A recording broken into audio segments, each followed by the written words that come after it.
नमस्कार दोस्तों।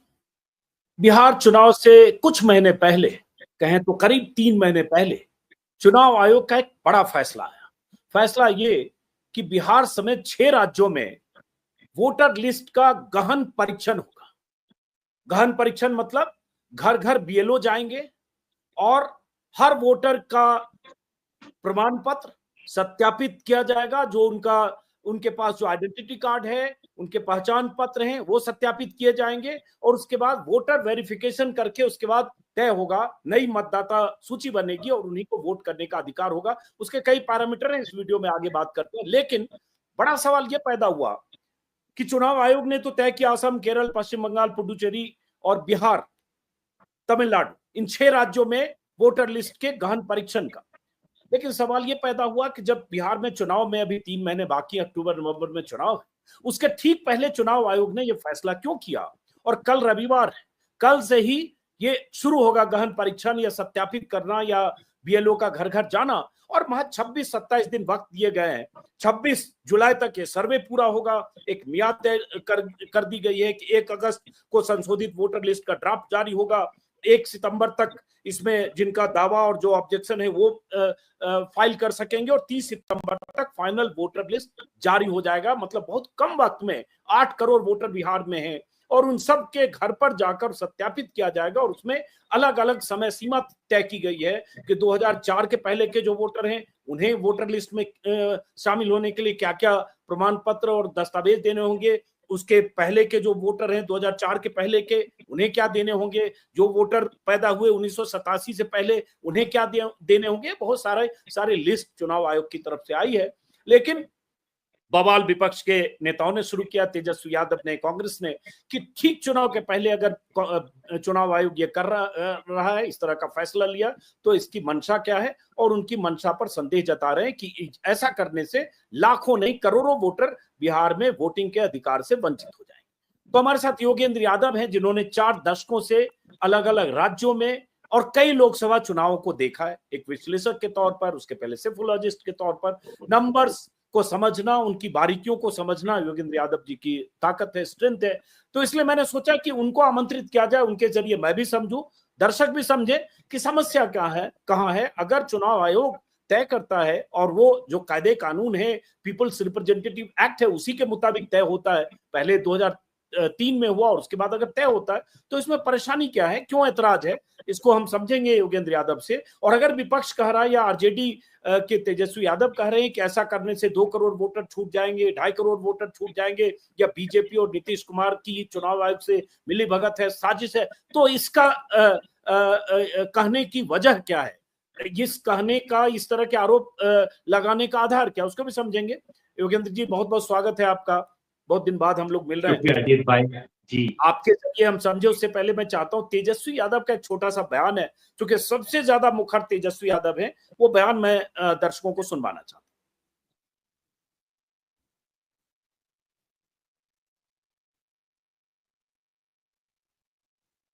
ये अचानक से ये कदम उठाया गया है। पहले ये इलेक्शन कमीशन के शेड्यूल में नहीं था और इतना बड़ा कदम उठाया गया है, हमको याद भी नहीं है कि आखिरी बार इतना बड़ा कदम कब उठाया गया। और ये फिर से फ्रेश वोटर लिस्ट ये जो है बनाएंगे केवल मात्र 25 दिनों के अंदर। ये इम्पॉसिबल है। 8 करोड़ लोगों का आप डोर टू डोर कैसे जाओगे? आप डॉक्यूमेंट्स ऐसे मांगे जा रहे हैं जो गरीबों के पास है ही नहीं। और सबसे पहली बात, ये बाढ़ से हमारा बिहार 73% क्षेत्र जो है वो डूबा रहता है, ग्रसित रहता है, त्रस्त रहता है। लोग अपना जान माल बचाएगा कि इलेक्शन कमीशन को डॉक्यूमेंट उपलब्ध कराएगा, और वो भी ऐसे डॉक्यूमेंट जहां आपको आधार की मान्यता नहीं है, ना मनरेगा कार्ड की मान्यता है।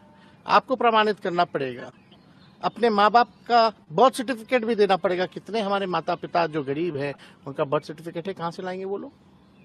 ये पूरी तरीके से साजिश है। और जब आखिरी बार ये हुआ था तो लगभग 2 साल लगे थे इस प्रक्रिया को पूरा करने में, तो ये 25 दिन में कैसे प्रक्रिया पूरी कर लेंगे? ये साजिश की बू है। ये नीतीश जी को डर हुआ, भाजपा को डर हुआ कि ये चुनाव हार रहे हैं, तो गरीब, पिछड़ों, दलितों, बहुसंख्यकों का वोट काटो, अल्पसंख्यकों का वोट काटो और जो है साजिश के तहत चुनाव जीतो। चलिए, ये तेजस्वी यादव का बयान है और तेजस्वी यादव लगातार बहुत मुखर हैं और सवाल उठा रहे हैं। चुनाव आयोग की जो भूमिका रही है बीते सालों में, वो कई बार संदिग्ध रही है। वोटर लिस्ट में नाम कटने को लेकर, नाम जुड़ने को लेकर राहुल गांधी से लेकर तमाम विपक्ष के नेता आरोप लगाते रहे और अब बिहार में चुनाव सिर्फ 3 महीने हैं। तो योगेंद्र यादव जी, पहले आपसे हम समझना चाहेंगे पूरी प्रक्रिया और इस प्रक्रिया में क्या पेचीदगी है जिसकी वजह से आशंकाएं पैदा हो रही है। शुक्रिया अजीत भाई। देखिए, साजिश से तो मैं अपनी बात शुरू नहीं करना चाहूंगा। साजिश की बात हो सकती है, तेजस्वी यादव कह सकते हैं। मैं सिर्फ इतना कह के अपनी बात शुरू करना चाहता हूं कि चुनाव आयोग का ये जो निर्णय है, ये अभूतपूर्व है, ये अप्रत्याशित है, ये असंभव है। और इससे भी बड़ी बात ये कि ये अलोकतांत्रिक और असंवैधानिक है। ये एक एक शब्द मैं बहुत सोच के कह रहा हूं और एक एक शब्द के पीछे मैं तर्क दे सकता हूं। पहली बात जो समझनी चाहिए, कितना कितना अभूतपूर्व ये निर्णय है। जो अखबार में हम पढ़ते हैं साधारण लोग, हम सबको लगता है, मुझे भी पहले दिन लगा कि भाई चुनाव आयोग वोटर लिस्ट में जितनी भी गड़बड़ियां हैं उसकी इस बार थोड़ी गहन छानबीन कर रहा है। और एक साधारण नागरिक के रूप में मुझे लगा चलो यार अच्छी बात है, जितनी गहन छानबीन हो उतना ही अच्छा है, जितने फर्जी वोटर निकले अच्छी बात है, इसमें क्या बुरी बात हो सकती है, आप गहन छानबीन करें। अगले दिन जब मैंने नोटिफिकेशन देखा तो मुझे समझ आया ये आज की वोटर लिस्ट की छानबीन नहीं है। बिहार में इस वक्त जो वोटर लिस्ट है, जो कि दिसंबर जनवरी के महीने में जिसकी छानबीन हो चुकी है, जो है सारी वोटर लिस्ट को खारिज कर दिया गया है और अब बिल्कुल एक कोरे पन्ने पे नए सिरे से वोटर लिस्ट बनेगी। ये बात समझना बेहद जरूरी है। अब कोरे पन्ने पे नए सिरे से बिहार में वोटर लिस्ट बनेगी, जो वोटर लिस्ट है वो खारिज हो चुकी है। ये अप्रत्याशित, ये अभूतपूर्व इसलिए, चुनाव आयोग कहता है पहले 10 बार ऐसा हो चुका है, 2003 तक ऐसा हो चुका है।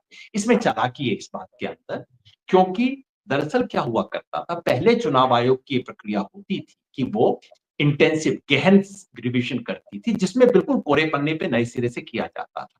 लेकिन 2003 में आखिरी बार करने के बाद चुनाव आयोग ने इसको छोड़ दिया और उसका एक कारण था, क्योंकि चुनाव आयोग ने पाया कि हर बार पुरानी लिस्ट को छोड़ के नई लिस्ट बनाने में होता ये था कि कुछ नई सुधार तो हो जाते थे लेकिन कुछ पुरानी गलतियां हो जाती, तो पॉजिटिव नेगेटिव मिला के 0 बन जाता था, कोई फायदा नहीं होता था। तो चुनाव आयोग ने कहा जो है उसमें इंप्रूवमेंट करने की कोशिश हम करेंगे, इसलिए इंटेंसिव रिवीजन की एक्सरसाइज को छोड़ दिया था चुनाव आयोग ने 2003। 22 साल हो गए हैं, आज तक नहीं हुआ है, कोई कारण रहा होगा।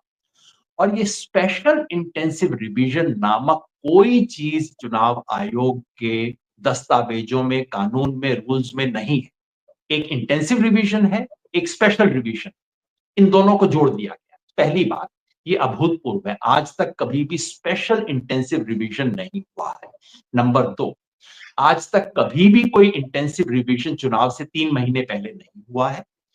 उसमें ये तेजस्वी जी की बात बिल्कुल सही थी, पिछली बार किया था तो चुनाव से 2 साल पहले किया था, बिहार के लोकसभा चुनाव से 1 साल पहले किया था।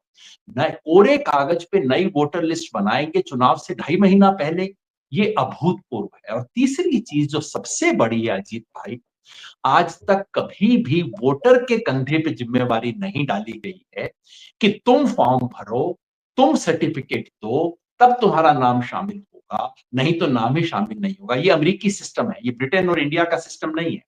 अमेरिका में वोटर की जिम्मेवारी होती है कि तुम अपना फॉर्म भरो, तुम अपने सर्टिफिकेट दो, तब तुम्हारा रजिस्ट्रेशन होगा, नहीं तो नहीं होगा। हमारे यहाँ हमेशा ये जिम्मेवारी राज्य की है, सरकार की है कि आप हर व्यक्ति का नाम शामिल करो, तो ये बदल दिया गया। इसलिए मैं इसे अभूतपूर्व बताता हूं और इसलिए बहुत खतरनाक है, पहली बात। नंबर 2, इसको मैं अचानक, ये जो अप्रत्याशित क्यों बताता हूं, वो इसलिए अजीत भाई कि दिसंबर जनवरी के महीने में चुनाव आयोग ने पूरे देश की मतदाता सूचियों का परीक्षण किया है, जिसको समरी रिवीजन कहा जाता है। बिहार में भी हुआ, 4 लाख नाम जुड़े, कोई लाख से कम नाम कटे, सब कुछ हो चुका है। अगर आपको ये लगता था कि बिहार में आपको नए सिरे से बनाने की जरूरत है, तो भाई दिसंबर के महीने में क्यों नहीं शुरू कर लिया आपने? आपको जनवरी तक ज्ञान नहीं था कि आप ऐसा करना चाहते हैं? पिछले महीने चुनाव आयोग ने बाकायदा प्रेस कॉन्फ्रेंस करके कहा कि हम अब नए चुनाव आयुक्त आ गए हैं, 18 नए तरह की चीजें हम करेंगे, देश के चुनाव में हम सुधार करेंगे, पार्टियों से कंसल्टेशन करेंगे। उस 18 की सूची में इसका जिक्र ही नहीं है। यानी कि 4 हफ्ते पहले तक भी किसान चुनाव आयोग को पता नहीं था कि देश में इतना बड़ा चेंज की जरूरत है। और अजीत भाई, ये केवल 6 राज्यों पे नहीं है, चुनाव आयोग का नोटिफिकेशन साफ-साफ कहता है कि ये पूरे देश में होगा। शुरुआत में बिहार में होगा, उसके बाद इन 6 राज्यों में होगा, उसके बाद बाकी देश में होगा। तो आपको 1 महीना पहले तक पता नहीं था कि पूरे देश की सारी वोटर लिस्ट आप नए सिरे से बनाना चाहते हैं। आप 18 चीजों की सूची बताते हैं और उसमें इसका नाम नहीं है। ये क्या हुआ है? आपको नया इल्हाम हो गया है या कि कहीं से फोन आ गया है? ये संदेह तो पैदा हो गए। तो इसलिए ये प्रत्याशित है। मगर सबसे बड़ी बात जो मैं कह रहा था, असंभव है। अब किसी चीज को असंभव बताना बहुत बड़ी बात होती है और इस शब्द का हल्के से इस्तेमाल नहीं करना चाहिए। लेकिन अब आप देखिए, बिहार आप भी जानते हैं, मैं आपसे कम जानता हूं बिहार, लेकिन घूमता रहता हूं मैं भी आपकी तरह। अब आप बताइए, 24 तारीख को दिल्ली से नोटिफिकेशन जारी होता है ये वाला। इससे पहले बिहार में किसी को पता नहीं है कि होने वाला। और इस नोटिफिकेशन में कहा जाता है कि 25 तारीख से ये प्रक्रिया शुरू हो जाएगी। साफ लिखा हुआ है, मैं सब अपने मन से नहीं बता रहा, ये नोटिफिकेशन में लिखा हुआ है। 24 को जारी हुआ है और 25 तारीख से प्रक्रिया शुरू हो जाएगी। तो बिहार के सारे लोग बैठे हुए थे कि चुनाव आयोग अचानक शाम को कुछ इशू करने वाला है, अगले दिन से हम काम करें। और अब आपको मैं बताता हूँ क्या क्या काम होने वाले हैं। नंबर 1, बिहार के हर बूथ का बूथ लेवल ऑफिसर नियुक्त होगा। अब काफियों में नियुक्त ऑलरेडी होगा, लेकिन जैसा हिंदुस्तान में होता है, कोई 1/3 1/4 खाली पड़े होंगे, उनकी नियुक्ति होगी। नंबर 2, उन सबकी ट्रेनिंग होगी। और ये बीएलओ कितने होंगे? जितने बिहार में बूथ हैं। अब इसका आप अनुमान लगा लीजिए, मैं इस वक्त मेरे पास आंकड़े नहीं है, कोई 20-30 हजार तो कम से कम होंगे बिहार के बूथ। तो इतने बीएलओ अपॉइंट हो जाएंगे, इतने बीएलओ की ट्रेनिंग हो जाएगी। फिर ये सारे बीएलओ हर पॉलिटिकल पार्टी का हर बूथ पे पोलिंग बूथ एजेंट जो, और एजेंट सिर्फ चुनाव के दिन नहीं, बीएलए की अपॉइंटमेंट पार्टियां कर सकेंगी। और ये बीएलओ लोग मिलके इन बीएलए की ट्रेनिंग कर देंगे, जनता तक संवाद पहुंचाएंगे और उसके बाद हर घर में जाके फॉर्म देंगे। हर घर में फॉर्म दिया जाएगा, बताया जाएगा ये फॉर्म है, आपको भर के देना है। फिर बिहार के हर घर में 8 करोड़ मतदाता हो सकते हैं बिहार में टोटल संख्या।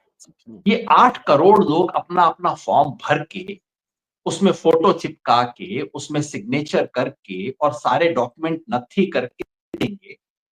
और उन 8 करोड़ फॉर्म को कंप्यूटर के ऊपर चढ़ा दिया जाएगा, अपलोड कर दिया जाएगा। और ये सारा जादू पता है कितने दिन में हो जाएगा? 30 दिन के अंदर ये सब काम पूरा हो जाएगा, जिसमें से 3 दिन ऑलरेडी गुजर चुके हैं। और ये तब जबकि बिहार में रविवार, शायद रविवार मतलब कल शुरू होना। हाँ, 26 दिन तो 27 दिन मान लीजिए जो भी है। जी जी जी, और उसके अंदर छुट्टियां भी होंगी और ये सब कुछ काम हो जाएगा है। और ये तब जबकि बिहार में बारिश हो रही है, बिहार में बाढ़ आएगी, कुछ जगहों पर तो निश्चित रूप से बाढ़ रहेगी। इस समय 25 दिन के अंदर, 26 दिन में, 27 दिन में चमत्कार हो जाएगा। मैं इनसे पूछना चाहता हूं, जो लोग अंग्रेजी में सर्कुलर बैठ के बनाते हैं, भाई साहब किस दुनिया में रहते हो आप, किस देश में रहते हो? ये असंभव है ये काम करना।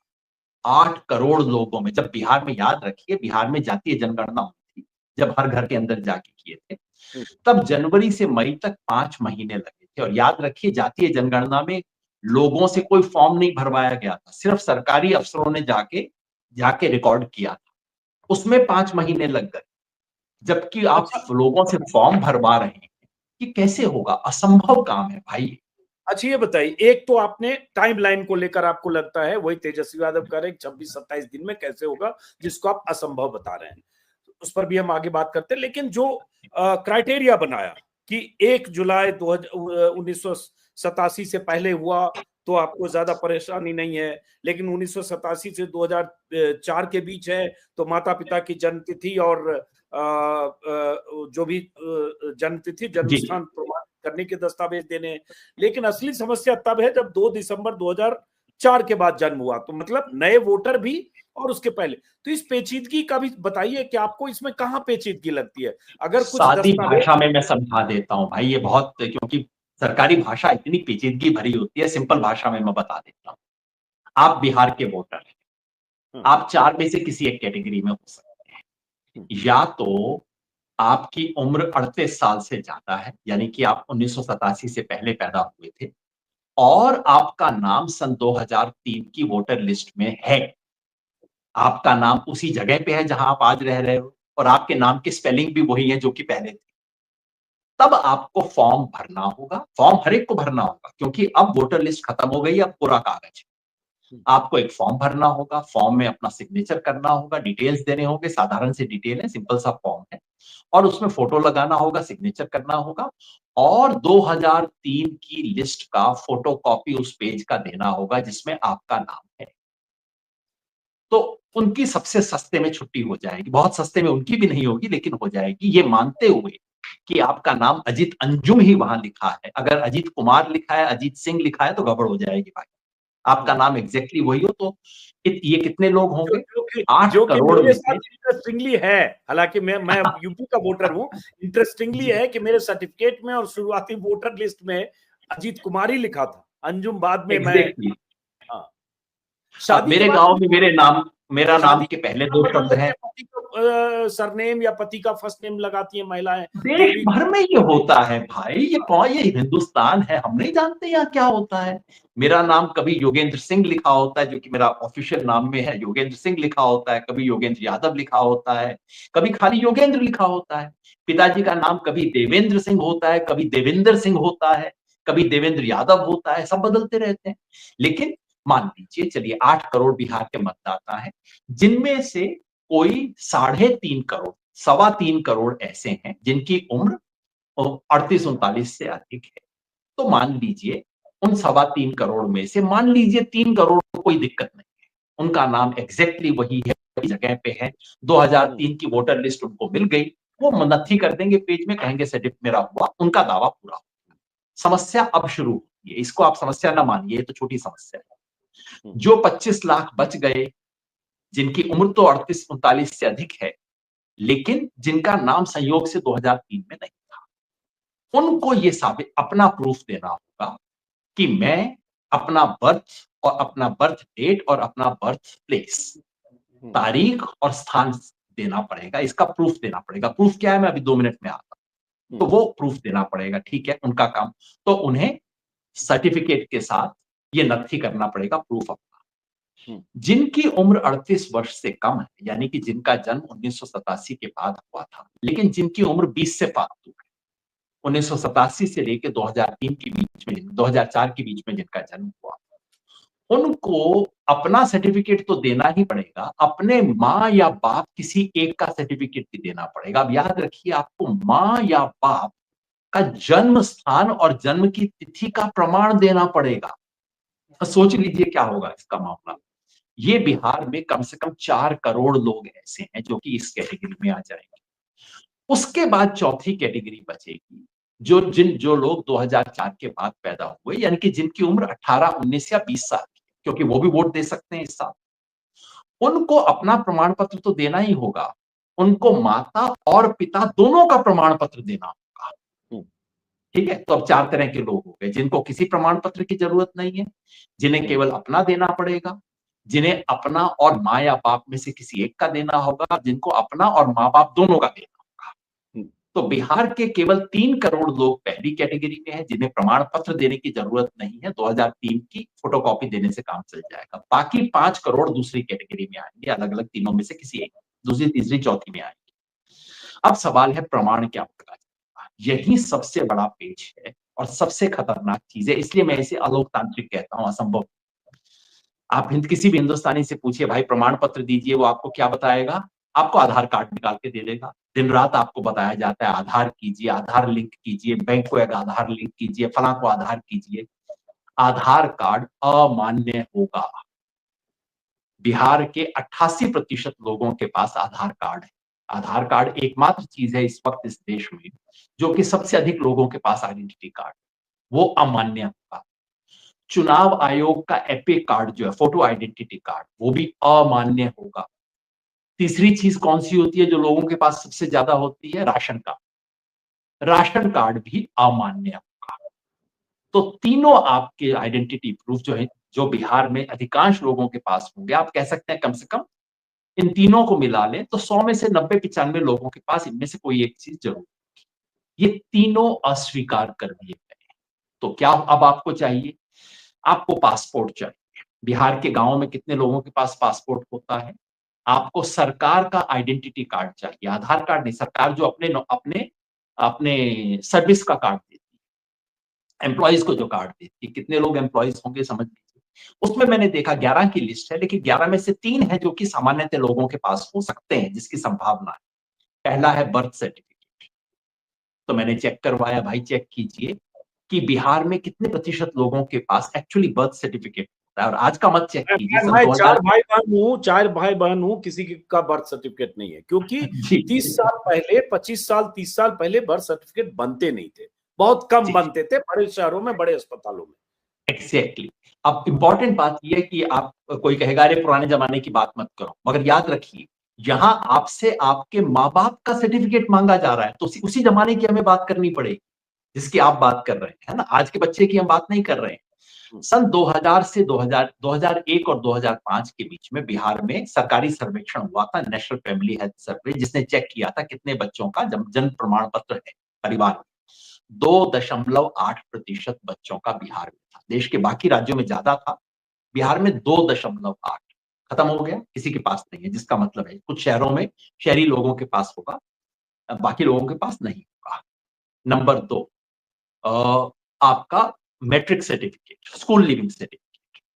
तो आप या पूछिए आज से 20 साल पहले, जिसकी हम बात कर रहे हैं क्योंकि माँ बाप का पूछा जा रहा है, बिहार में कितने प्रतिशत लोग मैट्रिक पास करते थे उस जमाने में? 13%, 13-14%, उतने लोगों के पास। जाति प्रमाण पत्र कितनों के पास है, इसके बारे में काफी मतभेद है, क्योंकि इसके बारे में बिल्कुल वो नहीं है, लेकिन आंकड़ा लगभग ये है 20 से 25% SC ST OBC के पास है। ST का बिहार में कोई खास मतलब नहीं है, SC और OBC में 20 से 25% के पास है। जनरल के पास हो ही नहीं सकता जाति प्रमाण पत्र, क्योंकि उनको दिया ही नहीं जाता, है ना। तो कुल मिला के 20। तो मोटी बात ये है कि जो 11 सरकार कहती है जो जो प्रमाण पत्र मान्य होंगे, उनमें से बिहार के जिन 4 करोड़ लोगों को आवश्यकता पड़ेगी, 5 करोड़ को आवश्यकता पड़ेगी, उसमें ज्यादा से ज्यादा 1.25 करोड़ 1.5 करोड़ लोगों के पास वो मिल सकते हैं, उससे ज्यादा के पास है ही नहीं ऐसे कोई प्रमाण। बताइए, इसमें जो परेशानी और पेचीदगी है उस पर हम आगे बात करते हैं। कई काउंटर सवाल है जो स्क्रीन पर हम दिखा रहे हैं, जो इलेक्शन कमीशन के नोटिफिकेशन में है कि 1 जुलाई 87 से पहले अगर जन्म हुआ है आपका, तब कुछ खास दिक्कत नहीं है, आपका जन्म तिथि से जुड़ा हुआ कोई दस्तावेज चाहिए, और जो 11 दस्तावेज है उनमें से कोई चाहिए, जो स्क्रीन पर सामने दिख रहा है। अब बात आती है कि 1987 से 2004 के बीच अगर जन्म हुआ, तो वहां है कि वहां माता पिता की जन्म तिथि प्रमाणित करने वाले दस्तावेज चाहिए। यहाँ एक दोनों में से कोई एक चाहिए, कोई एक चाहिए, हाँ, माता पिता में से दोनों में से एक चाहिए।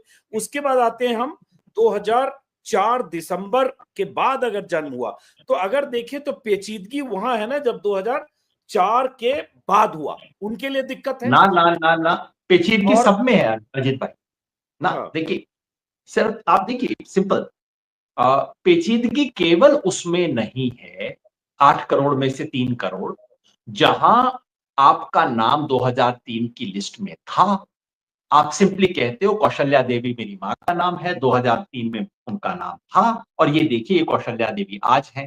आपको ये मैंने फोटो कॉपी दे दी, उनका फोटो लगा दिया, सिग्नेचर करवा दिया, काम खत्म। वहां पेचीदगी नहीं।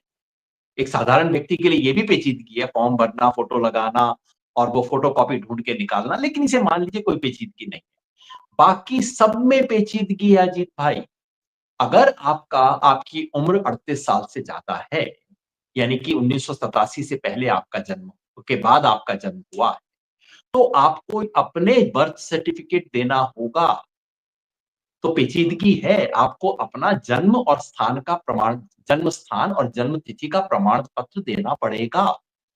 और अगर आप 2000 उसके बाद एक से समझने के लिए, वो मैं भी नोटिफिकेशन ही देख रहा हूँ, उसमें है कि अगर आपका जन्म, जो फॉर्म देख रहा हूँ जो भरने के लिए दिया गया है कि 1/7/87 और 2/12/4 के बीच हुआ है, तो अपने जन्म तिथि और जन्म स्थान प्रमाणित करने के लिए नीचे दी गई सूची में से कोई एक दस्तावेज उपलब्ध कराए। जो एक लिस्ट है, जी। दस्तावेज की स्क्रीन पर दीजिए, जो 11 में से कोई उपलब्ध कराए। जी जी जी, इसी की तो बात हो रही है। 11 में से कोई एक कैसे आएगा? 11 तो है यही ना।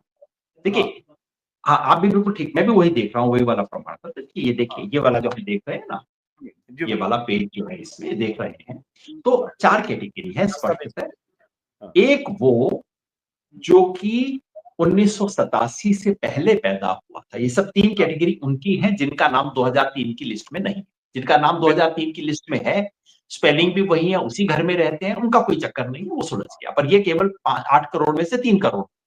अब पहली कैटेगरी आती है वो लोग जो कि 1987 से पहले पैदा हुए थे, यानी कि आज 38 साल से ज्यादा जिनकी उम्र है, लेकिन किसी कारण से उनका नाम 2003 की सूची में नहीं था।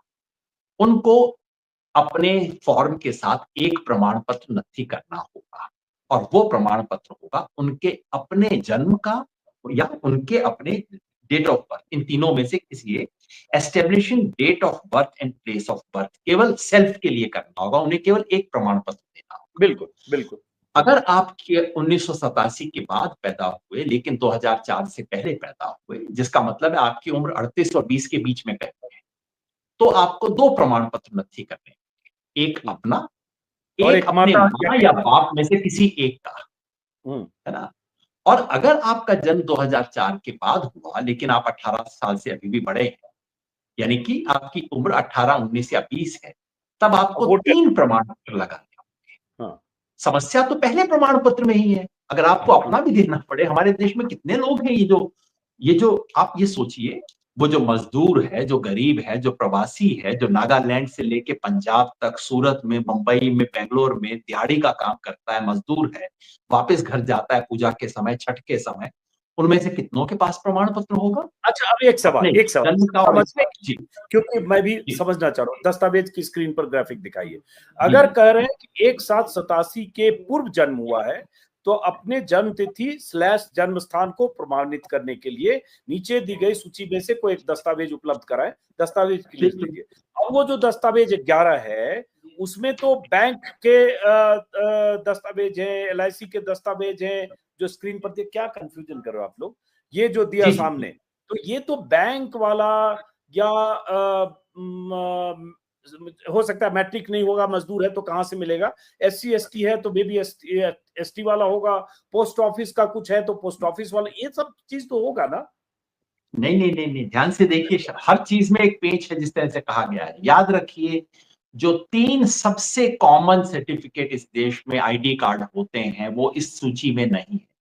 जरा देखिए, इसमें राशन कार्ड का कहीं जिक्र है, आधार कार्ड का जिक्र है, election commission photo identity card का जिक्र है, नहीं है ना, राशन कार्ड, जब ये तीनों चीजें नहीं।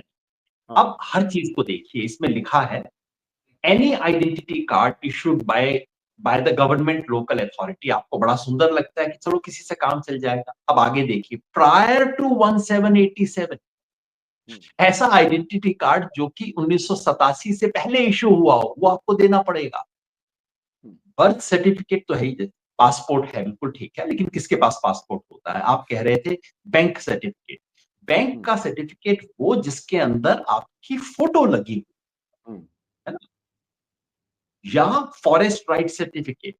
और आपने कहा ये, जी जी, ये सारी आप लिस्ट पढ़ लीजिए। और मेरा एक सिंपल कहना है के लिए, योगेन जी, मैंने स्क्रीन पर भी दे दिया ताकि दर्शकों को सहूलियत हो कि क्या है समझने के लिए, वही लिस्ट है। तो हमारे जितने भी बिहार के दर्शक देख रहे हैं या इस देश में कहीं भी दर्शक देख रहे हैं, आप जिस भी गांव से आते हैं, उस गांव के जिस भी साधारण परिवार को आप जानते हैं, उसकी कल्पना कीजिए, गरीब परिवार को, गरीब, मजदूर, प्रवासी, युवा, उसकी कल्पना कीजिए और पूछिए उसके पास इनमें से कोई एक सर्टिफिकेट होगा? पहली बात ये। दूसरा, मान लीजिए सर्टिफिकेट है, मां घर में है, लड़का काम के लिए पंजाब गया हुआ है, छठ पे आएगा, 3 महीना घर पे रहेगा, आके वोट, ये बड़ा सवाल और मां उसकी मां, सही करे, हाँ सही करे, उसकी मां पीछे से फॉर्म भी भर देगी, उसका फोटो भी लगवा देगी, उसके सिग्नेचर भी लगा देगी और साथ में ये सर्टिफिकेट भी नथी कर देगी।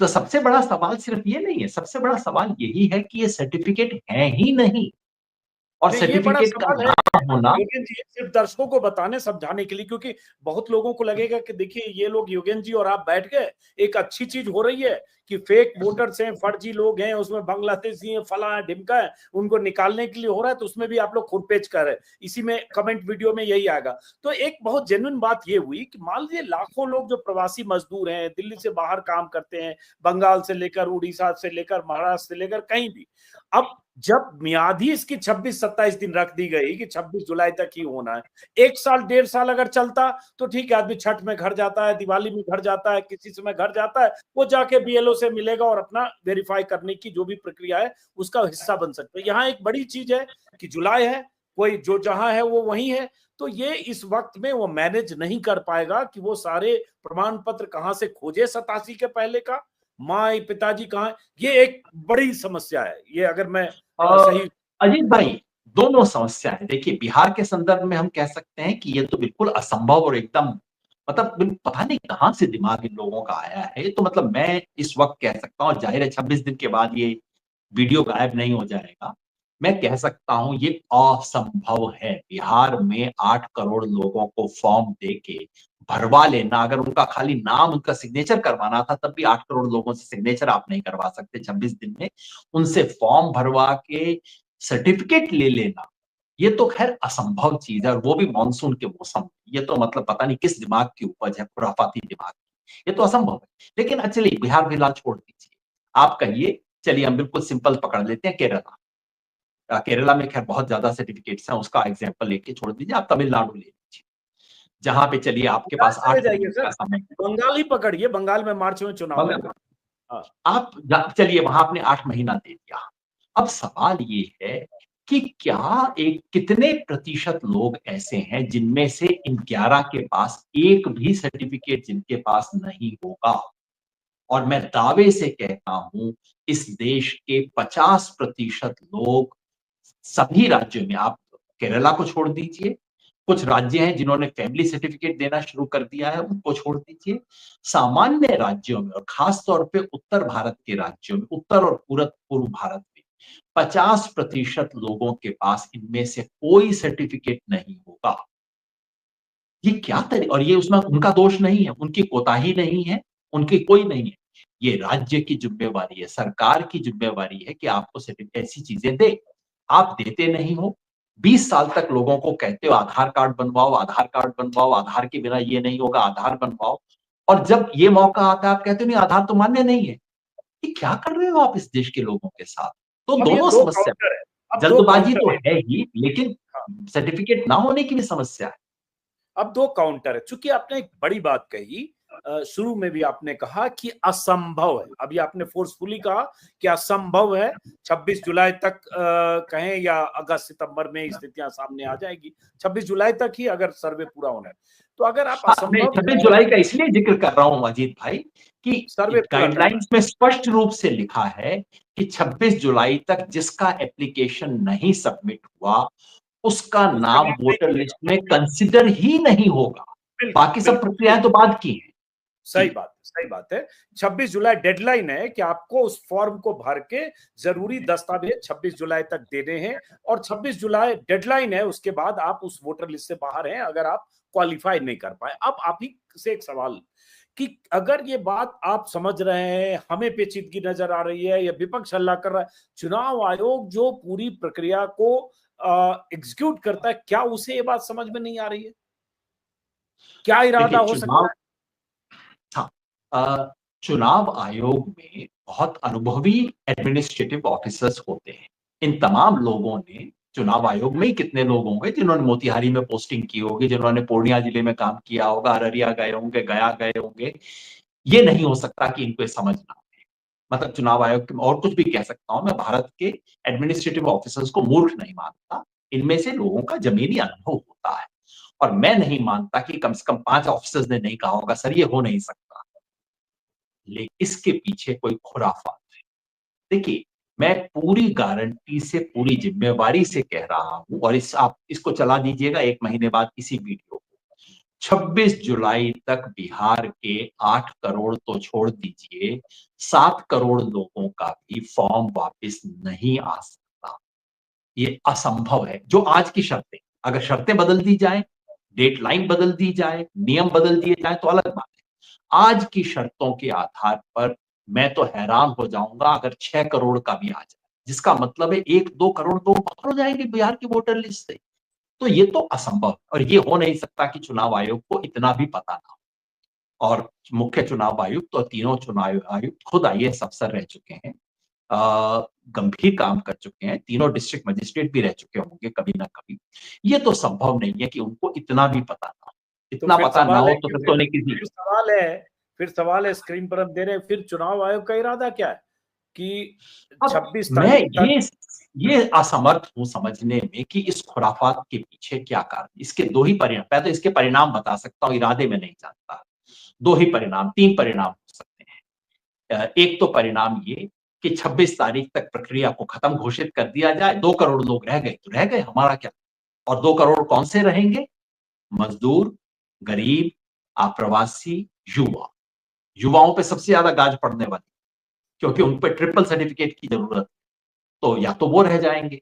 तो पहली तो संभावना ये है कि गाड़ी चल देगी, स्टेशन से जो पैसेंजर रह गए प्लेटफॉर्म पे रह गए, 2 करोड़ लोग छूट गए।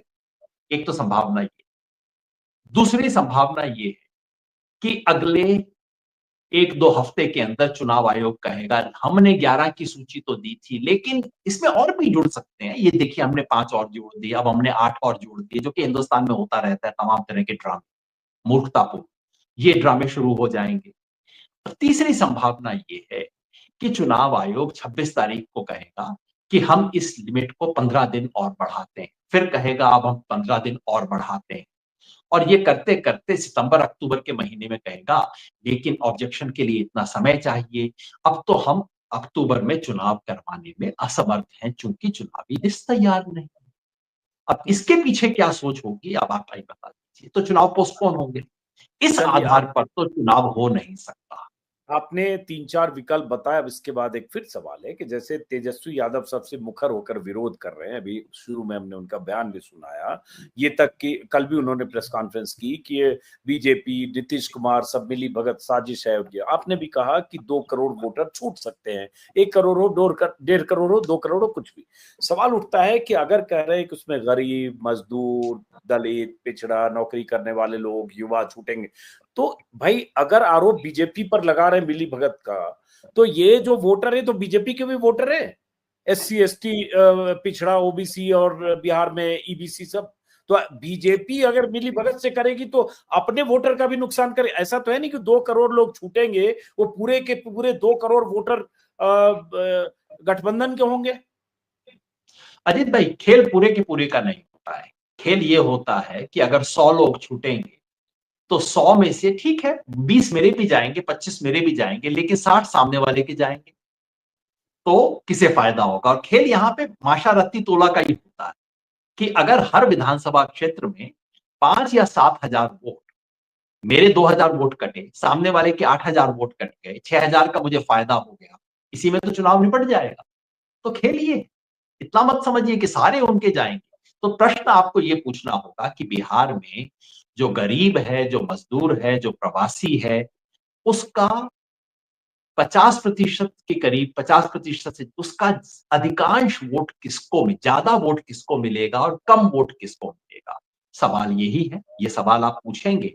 और अगर उसका और वो कौन लोग हैं और ये जो सवाल है, धड़ल्ले से अपना नाम ये शामिल सवाल करवा है दें। कि आप चूंकि नंबर्स के मास्टर हैं, तो फिर ये सवाल है भाई, उधर नीतीश कुमार हैं, उधर बीजेपी है, उधर कुशवाहा है, उधर जीतन राम मांझी हैं, उधर चिराग पासवान है। तो जातीय समीकरण अगर देखें, कास्ट अम्ब्रेला तो बहुत मजबूत है। कुर्मी, कोयरी, मतलब देखिए, अभी कुशवाहा। मैं बिहार के चुनाव का अनुमान नहीं लगाना चाहता, ये हमारे आज के कार्यक्रम का उद्देश्य भी नहीं है। नहीं, मैं मैं सिर्फ ये कह रहा हूँ, नहीं कर, मैं सिर्फ ये कह रहा हूं कि वोट बैंक उनका भी टूटेगा जिन पर साजिश के आरोप लग रहे हैं। तो अपने पैर में भी कुल्हाड़ी मारने वाला कोई ऐसा काम क्यों करेंगे अगर उनका इसमें कोई हाथ है? तो मेरा ये सवाल है। देखिए, मेरा अनुमान ये है, अगर आप मान लीजिए चुनाव आयोग नहीं कर रहा होता फैसला, मान लीजिए बीजेपी के दफ्तर में बैठ के फैसला किया जा रहा होता कि हमें इतने के वोट कटवा, 1 करोड़ का वोट कटवा देते हैं, इससे हमें फायदा होगा कि नुकसान? तो मैं ये सोचता कि नंबर 1 ये बताइए, वो कौन लोग हैं जिनका पक्का गारंटी से नाम शामिल होगा ही होगा? वो कौन है जो शिक्षित हैं, जो शहरी हैं, जो बलशाली हैं, जो सर्टिफिकेट बनाने में मास्टर? क्या उनमें मुझे ज्यादा वोट मिलेगा या कि राजद और महागठबंधन को ज्यादा वोट मिलेगा? सिंपल सवाल है। ऐसे में महागठबंधन को बहुत कम वोट मिलेगा ऐसे लोगों का, और जेडी और एनडीए को हमेशा ज्यादा वोट मिलेगा। बिहार के सारे आंकड़े ये बात दिखाते हैं। और दूसरे छोर पे वो ले लीजिए जिनका नाम कटना ही कटना है, छुटना ही छुटना है, ऐसी प्रक्रिया। उसमें जैसा मैंने कहा 100 में से 25-30 किसका होगा, 50-60 किसका होगा? मेरा अनुमान है कि ऐसे में उन लोगों का वोट महागठबंधन को थोड़ा-सा ज़्यादा मिलता है और जेडीयू और एंड बीजेपी को अपेक्षाकृत कम मिलता है। और खेल अपेक्षाकृत का ही, खेल 20 का ही है, माशारती तोले का ही खेल है। और अगर ये होता है, तो अगर बीजेपी के दफ्तर में बैठ के ये फैसला हो रहा होता, तो कोई काइया व्यक्ति कहता, ठीक है, नुकसान हमारा भी है, नुकसान उनका भी है, लेकिन उनका थोड़ा-सा ज़्यादा है और 2-5 हज़ार में मामला निपट जाएगा। और जहाँ फ़ायदे की बात है, फ़ायदा तो लगभग सारा हमारा ही है, उनका तो कोई फ़ायदा है ही नहीं। तो ये हो सकता है। मैं नहीं कह रहा कि ये फैसला बीजेपी के दफ्तर में हुआ, लेकिन अगर होता, तो ये कैलकुलेशन होता। तो इसलिए ये मान लेना कि बीजेपी कोई ये इससे कुल मिला के बीजेपी को नुकसान होगा, ये बात सही नहीं है। और याद रखिए, ये निर्णय केवल बिहार के लिए नहीं है, पूरे देश के लिए निर्णय हो रहा। तो यही बात आप बंगाल पे सोच लागू करके देखिए, यही सवाल आप असम पे लागू करके देखिए, और आप सब तरफ अगर लागू करेंगे तो आप पाएंगे कि जो बीजेपी का कोर कमिटेड वोटर है, उसके इस प्रक्रिया में एक्सक्लूड होने की संभावना नगण्य है। और जो ऑपोजिशन का कमिटेड वोटर है, उसके इस प्रोसेस में एक्सक्लूड होने की संभावना काफी ज्यादा है। और यही आपने खेल चूंकि है जो हो सकता है। आपने चूंकि बंगाल और असम की भी बात की, बहुत अहम है बंगाल का चुनाव, जहां मार्च में होना है। 30% वहां मुस्लिम वोटर हैं, वो एक इंटैक्ट एन ब्लॉक वोट ममता को जाता है, और वहां ये लोग बार बार बवाल भी करते हैं, घुसपैठिए हैं, बांग्लादेशी हैं, रोहिंग्या हैं, और वहां ये सारे सवाल भी हैं सर्टिफिकेट और दस्तावेज और कागज पत्तर के। तो ये आशंका वहां और ज्यादा फिर प्रबल होगी जब ये सर्वे अ, बंगाल। अजीत भाई, मैं इसे हिंदू मुसलमान की दृष्टि से नहीं देखता, इसलिए कि मुख्यतः जो भी गरीब है, जो भी अनपढ़ है, और क्योंकि जो गरीब और अनपढ़ है, उसके पास सर्टिफिकेट होने की गुंजाइश बहुत कम। जहां तक हिंदू मुसलमान की बात है, मेरा अपना अनुमान है कि मुसलमानों में और खास तौर पे बॉर्डर में रहने वाले मुसलमानों के पास सर्टिफिकेट सामान्य से ज्यादा होता है, क्योंकि वो इस पे सजग है, क्योंकि उनको डर है। तो वो अपना सर्टिफिकेट वगैरह का इंतजाम कर करा के रखते हैं। तो अभी हम जानते नहीं, मैं इसे केवल ये नहीं कहता कि ये मुस्लिम वोटर के ऊपर आक्षेप है इत्यादि। ये सब बातें शायद बाद में अगर आए तो आएंगी, लेकिन आज की तारीख में मैं इसे सीधा अ, जिन लोगों को जीवन में पढ़ने का अवसर नहीं मिला, जिनको ऐसे रोजगार नहीं मिले जिसके अंदर आपको आइडेंटिटी कार्ड मिलता हो, जिन्हें सरकारी नौकरी का फायदा लेने का अवसर नहीं मिला, और जिनको जो जिनका जन्म किसी अस्पतालों में नहीं हुआ, उन लोगों के कटने की ज्यादा संभावना है। तो ये तो अरे देखिए, इस देश के गरीब और अंतिम व्यक्ति के पास बाकी तमाम चीजें उसकी ढीली हैं। एक उसके पास अधिकार है जो उसका पक्का अधिकार, वोट देने का अधिकार। और अब उस पर, उस वोट देने के अधिकार पर चोट होने की संभावना है, ये मुझे विचलित करती है, और इसलिए मैं कहता हूं अलोकतांत्रिक है, असंवैधानिक है। आखिरी सवाल योगेन जी, चूंकि जाहिर है अभी इस पर बहुत सवाल उठेंगे, और खास तौर से जो कट ऑफ डेट है 26 जुलाई, तब पता चलेगा लोगों का रिएक्शन, लोगों की प्रतिक्रिया, छूटे हुए लोगों की तरफ से सामने आना, कितने छूट गए, वो सब तथ्य उस समय आने लगेंगे। लेकिन एक सवाल कि क्या इसमें मैनुअल मैनिपुलेशन की भी गुंजाइश है क्या?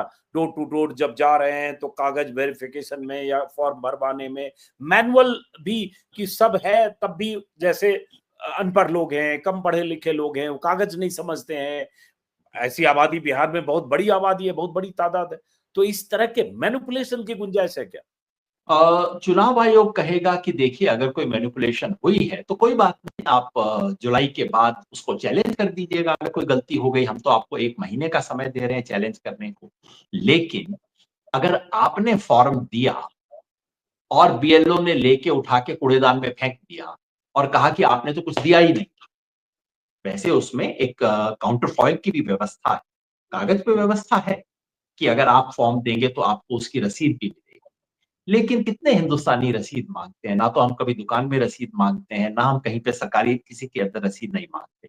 तो अगर आपको किसी ने रसीद ना दी, और याद रखिए ये कोई दर्शक जो देख रहे हैं अपने आप को ना समझें। सोचिए बिहार के एक गाँव में झोपड़ी में एक बुढ़िया बैठी है, जिसके पास एक मास्टर जी जाते हैं, अम्मा ये कर दिया फॉर्म, चल बैठ मैं भरवा देता हूँ। करवा दिया, ले गए उसका। वो अम्मा कहेगी मुझे काउंटर फॉइल दीजिए इसका। उसे पता भी नहीं कि ऐसी कोई चीज है। तो अगर ऐसे में उसको उठा के कूड़ेदान में डाल दिया गया, तो उसके बाद आप ऐतराज भी नहीं कर सकते, क्योंकि इलेक्शन कमीशन कहेगा आपका तो फॉर्म आया ही नहीं। जब फॉर्म ही नहीं आया तो अब आप इनएलिजिबल हो। अगर आपका फॉर्म आया और खारिज हो गया तब आप अपील कर सकते हैं। लेकिन अगर फॉर्म ही नहीं आया, गोल कर दिया गया और हर गांव में आपने 15-20 लोगों का अगर सिंपली फेंक दिया उठा के, तो बस 15-20 वोटर इधर से उधर हर गांव में हो गए, तो खेल बदल जाएगा पूरी तरह से। तो इसलिए ये जो पूरी एक्सरसाइज है, जो चुनाव आयोग को काम करना चाहिए था, वो करने की बजाय बिल्कुल दूसरा काम शुरू कर दिया। करना क्या चाहिए था? आपके पास एक बनी बनाई वोटर लिस्ट है, आपने 2024 में उस पे इलेक्शन करवा लिया है। दिसंबर जनवरी के महीने में आपने उसका रिवीजन भी कर दिया। उसमें 4 लाख नाम जुड़ गए हैं, कुछ 50-60 हजार नाम कट भी गए हैं, सब हो गया है। अब आप उसको आप कहते कि ठीक है, अब हम इसकी एक बार और ध्यान से जांच कर लेंगे, कोई भी इसमें गलती रह गई हो, आपत्ति हम आमंत्रित करते हैं, आप बताइए, अब इसको करेंगे। वो करने की बजाय अब हम उसको कूड़ेदान में डाल के कोरे कागज के ऊपर नए सिरे से बनाना शुरू करेंगे। ये कहाँ की मूर्खता है? या तो मूर्खता है या बदमाशी, इसके अलावा और कुछ नहीं हो सकता। चलिए, आपने एक शब्द और खुराफात का इस्तेमाल किया, लेकिन इतना बड़ा एक्सरसाइज चुनाव आयोग करेगा कि बीएलओ घर घर वोटर के घर जाए, 8 करोड़ लोगों का फॉर्म भरवाए, और फॉर्म में भरवाने में इतनी मशक्कत, जिसको आप असंभव बोल चुके हैं कि ये संभव ही नहीं है 26-27 दिनों में। तो ये खुराफात, आखिरी सवाल है, ये खुराफात आखिर इलेक्शन कमीशन क्यों करेगा? तो आपने उसको डिफाइन किया 3 चरणों में कि आखिर में चुनाव आयोग कहेगा कि नहीं हो पाया और चुनाव पोस्टपोन हो गया, टल गया। एक छोटी सी बात और कह दो, नियम ये कहता है कि अफसर आपको पहले फॉर्म देने जाएगा बीएलओ, फिर आपके घर से फॉर्म कलेक्ट करने जाएगा, और अगर घर पे कोई ना मिले तो कम से कम 3 बार आपके पास जाएगा। देखिए कागज पे कितनी सुंदर बातें लिखी हुई है, 3 बार आपके घर जाए। सब ये सारा चमत्कार अगले 25 दिन के अंदर होने वाला है। मतलब ये सब कहाँ की बातें कर रहे हैं? अब आपने पूछा कि क्यों करेगा चुनाव आयोग ये खुराफात? पता नहीं, इसका कोई जवाब नहीं है मेरे पास। सच कहूं तो मेरे पास ऐसी कोई अंदरूनी खुफिया जानकारी नहीं है। लेकिन पिछले कुछ समय से चुनाव आयोग के फैसलों में और बीजेपी की राजनीतिक पसंद में एक ऐसी विचित्र जुगलबंदी है, जिसका कोई जिसके बाद अगर आप ये निष्कर्ष निकालें कि भाई निर्णय तो शायद बीजेपी के दफ्तर में हो रहे हैं और चुनाव आयोग लागू कर रहा है, तो इस आरोप का खंडन करना कठिन हो जाएगा। कोई आपसे पूछे कि चुनाव आयोग ही 1 महीना पहले कह रहा था कि हम ये 18 चीजें बदलेंगे और उसमें सबसे महत्वपूर्ण चीज का जिक्र नहीं था, अचानक क्या हो गया? तो कोई ना कोई तो सोचेगा भैया हो सकता है कहीं से फोन आया हो। आप ये पूछें कि चुनाव आयोग ने 4000 मीटिंग की राजनीतिक दलों से कंसल्टेशन करने की, चुनाव आयोग खुद कहता है हमने की, और आपने इस चीज पे कंसल्टेशन नहीं किया। बाकी तमाम फिजूल चीजों पे कंसल्टेशन कर लिया। सबसे बड़ा काम जो करने वाले थे वो पॉलिटिकल पार्टीज को भनक भी नहीं लगने दी और आपने कर दिया। इसका क्या कारण हो सकता है? कहीं किसी एक पार्टी के ऑफिस में कंसल्टेशन हो गया था क्या आपका? ये तो सवाल पूछा जाएगा। अब इसका खंडन करना कठिन हो जाएगा। तो पीछे खुरापात की नीयत क्या है, ये आप मुझसे बेहतर बता पाएंगे। लेकिन ये तो ये चुनाव सुधार की बात नहीं है। इस देश की चुनाव ये जो वोटर लिस्ट है उसे सुधारने की बात नहीं है। ये सुधारने के नाम पर ये इंटेंसिव रिवीजन जो है, मैं इसे इंटेंसिव डिसएनफ्रेंचाइजमेंट कहता हूं।